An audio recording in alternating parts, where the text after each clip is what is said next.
After World War II, the United States and the Soviet Union were no longer allies, as they were the two strongest nations, both militarily and economically. Both nations were competing for land and resources throughout the world, and this rivalry was known collectively as the Cold War. It was called the Cold War because the Soviet Union and the United States did not directly fight each other. They did have conflicts indirectly with other nations in Latin America, the Middle East, and in Asia.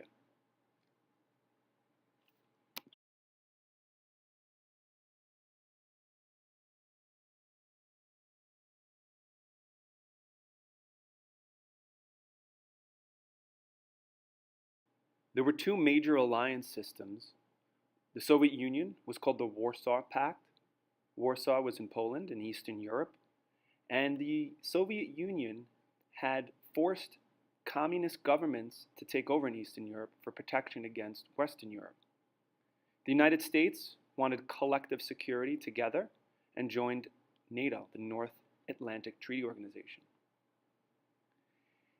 In Europe, this divide between Eastern Europe on the right and Western Europe on the left was called the Iron Curtain, famously called that by Winston Churchill, the Prime Minister of England.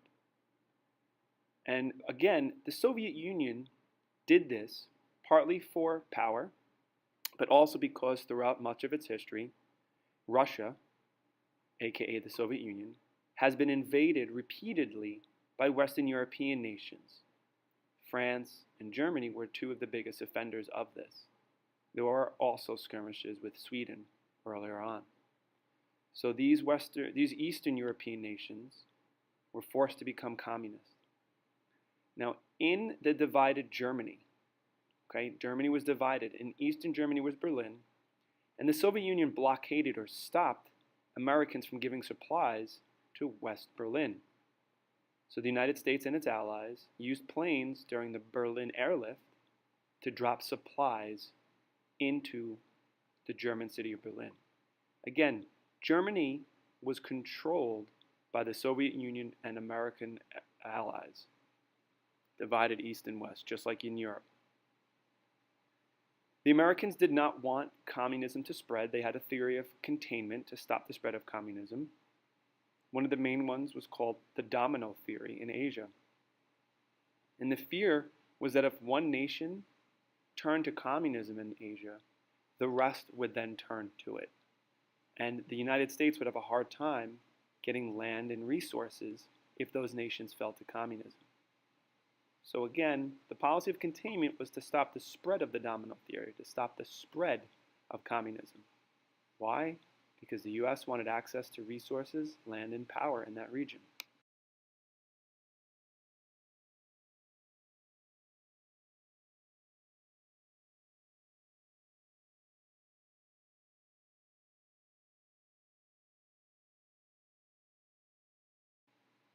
On the peninsula of Korea, there was a fight between northern and southern Koreans over what type of government and economy to have. In the North Koreans were supported by Communist China, and in the South, the United Nations, which was really supported by the United States at this time, supported democracy and capitalism in the South. This was the first hot war the United States fought during the Cold War.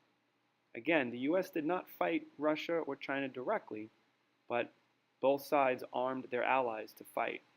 At the end of the war, there was no clear winner, and they came up with an armistice or a temporary peace at the 38th degree parallel on the line of latitude, and the North became communist and the South became capitalist.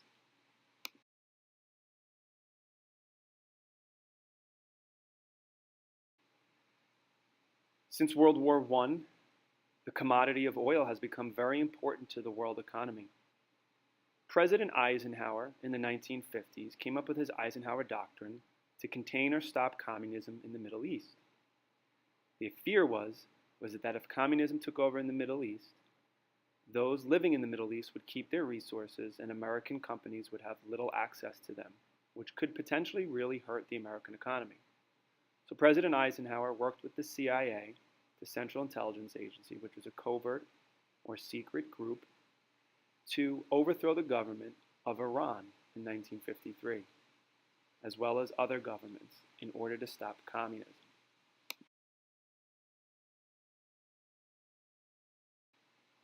As we come back to domestic or home issues, we see this picture of 1957 Levittown. And Levitt, was a group of contractors who built suburban homes, detached homes out from the cities. And many Americans wanted to move here. They were mostly white Americans, and many were GIs, or veterans of World War II. And they were given some money and help by the government to buy these homes. To make it accessible, the federal government under Eisenhower created the Interstate Highway Act, and this gave money to contractors to build roads and bridges so that families could leave the city and access the suburbs, which led also to the baby boom. After World War II, births shot up as GIs returned home, and this changed the landscape of America. And again, the GI Bill was when the government paid money for colleges and housing for veterans. Again, because of the racial policies of this time, this was almost all white families.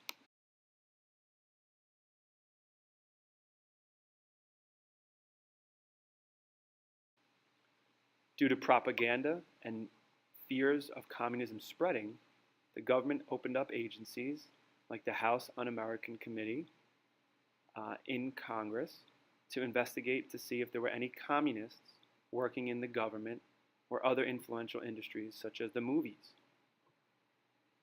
So despite civil rights protecting Americans' privacy, during this time, the government went over that and investigated people and harassed people to see if they were communists and believed in communist ideology or beliefs.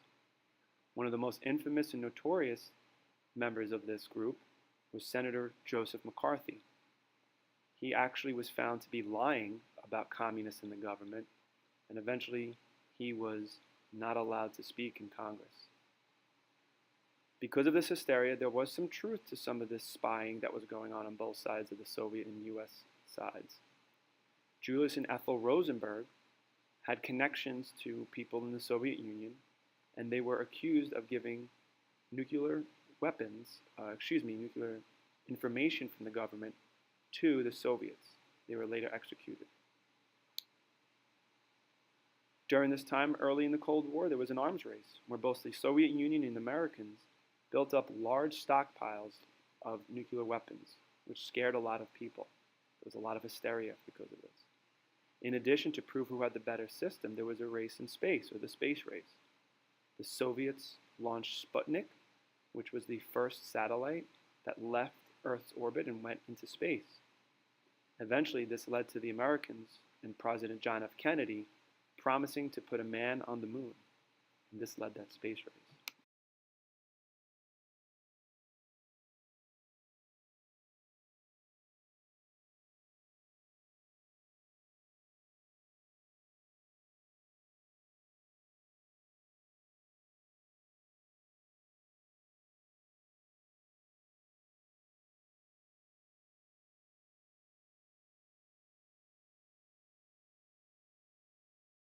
Because the Cuban people did not like the dictator that was being supported by the United States, someone by the name of Fidel Castro had a revolution in Cuba and kicked out this dictator.